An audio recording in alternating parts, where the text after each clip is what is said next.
দেখো, দায় নেওয়ার যে বিষয়টা উঠছে না, দায় আমাদের প্রত্যেকের। আমরা যদি কেউ দায় এড়িয়ে যাই তাহলে সেটা ভুল হবে। দায় আমারও, দায় আজকে যে এই ভিডিওটি দেখছে তারও। কেন বলছি তার দায়? আজকে এই যে ঘটনাটা কলেজ প্রেমিসিসে ঘটেছে, আজকে মহিলাদের সঙ্গে তো এরকম ঘটনা আর ওয়াক্ত হয়, বাসে, ট্রেনে, ট্রামে, সর্বত্র মহিলাদেরকে এরকম হ্যারাসমেন্টের শিকার হতে হয়।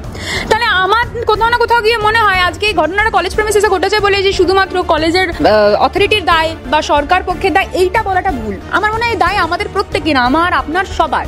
তবুও যেই প্রশ্নটা বারবার উঠে আসছে যে তিনি তৃণমূল ছাত্র পরিষদের সঙ্গে যুক্ত ছিলেন বা কোনো একটি পদে ছিলেন, সেই জায়গায় দাঁড়িয়ে তো বলতেই হয় যে হ্যাঁ অবশ্যই এরকম একটা মানুষ। কিন্তু দেখুন, একটা কথা তো সত্যি কথা যে কার মনে কি আছে সেটা তো আমরা জানতে পারি না। তবে তার কিছু ম্যালিশিয়াস অ্যাক্টিভিটি আগেও বিভিন্ন রকম ভাবে প্রমাণ পাওয়া গেছে। মনোজিৎ মিশ্রের বিভিন্ন ম্যালিশিয়াস অ্যাক্টিভিটি আছে, এআই করা নোট থেকে শুরু করে বিভিন্ন রকমের মেয়েদের অন্তরঙ্গ মুহূর্তের ভিডিও থেকে শুরু করে, কিডন্যাপ থেকে শুরু করে, মারার হুমকি থেকে শুরু করে অনেক অনেক ম্যালিশিয়াস অ্যাক্টিভিটির প্রমাণ রয়েছে।